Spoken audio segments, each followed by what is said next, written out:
시청자님 반갑습니다. 오늘도 역시 귀농 귀촌에 대해서 얘기해 보는 시간 한번 가져봅니다. 지금 서울이 52.8%, 한 53%가 서울에서 살고 있죠. 그러다 보니까 정년하시는 분들께서 세컨하우스라든가 또는 귀농 또는 귀촌에서 살고 싶어 하거든요. 그래서 그런 분들이 지금 많이 가고 있는 데가 거창으로도 많이 가고 해남으로도 많이 가고 지금 우리나라 전국적으로 많이들 가서 지금 귀농귀촌하고 또 적응하면서 잘 살고 있습니다.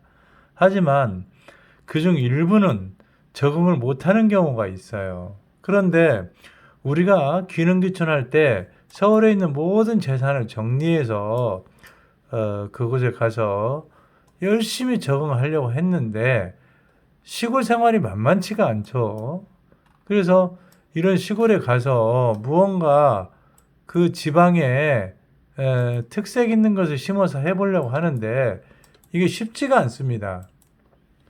그러다 보니까 우리가 이런 데 가서 이렇게 비닐하우스라든가 기타 이런 온실들을 잘 지어서 열심히 하는데 비용은 많이 들어갔고 또 논농사든 밭농사든 이게 만만치 않습니다.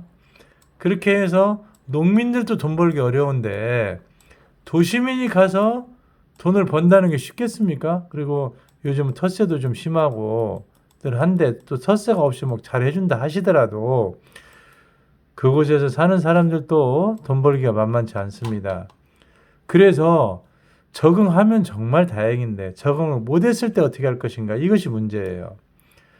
적응을 못했을 때 이것을 팔아야 되는데 안 팔리는 것이 또 문제가 될 수가 있어요. 여러분. 그래서 앞으로 귀농귀촌 한다 그러면 어떻게 하면 좋겠는가 하는 생각인데 그래서 여러분들이 부동산 전문가야 우리 같은 전문가들하고 상의를 한다면 매력적일 수 있다는 거죠. 귀농귀촌을 하더라도 우리가 이런 데는 도시계획을 보면 모든 도시는 도시 계획을 합니다. 이렇게 여기 같은 경우는 세종시를 예를 들 수가 있습니다. 그래서 우리가 귀농귀촌을 하실 때 이렇게 세종시 주변으로 이게 세종시입니다.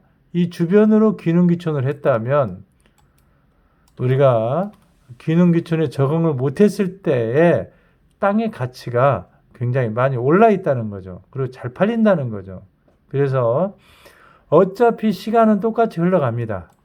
시간은 흘러가고 귀농귀촌의 성패 여부는 세종시에서 농사짓든 거창에서 농사짓든 경상도에서 농사짓든 전라도에서 농사짓든 경기도에서 농사짓든 다 같은 행위일 수 있습니다, 여러분.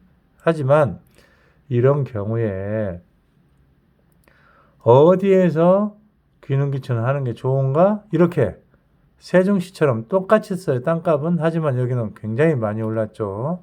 또 우리가 혁신도시 10군데 또 우리가 보면 예를 들어서 나주다.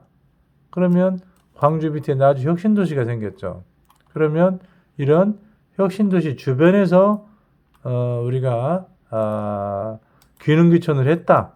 그러면 또 벼락부자가 여러분이 될 수 있다는 겁니다. 여러분 특별히 귀농귀촌 할 때 무작정 귀농귀촌 하지 마시고 혹시 더불어 플러스 원 플러스 원이죠.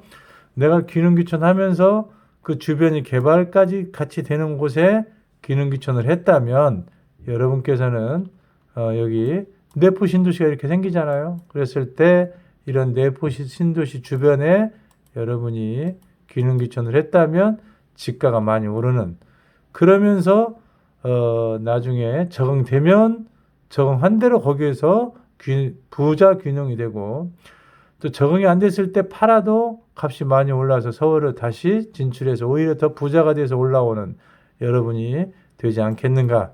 그래서 이것도 청기누설입니다. 부자 되는 여러분 그날까지 제가 길 안내 해보겠습니다. 구독, 좋아요 꾹꾹 눌러주시고 후원 해주시는 분들이 요즘 많이 있으셔서 고맙습니다.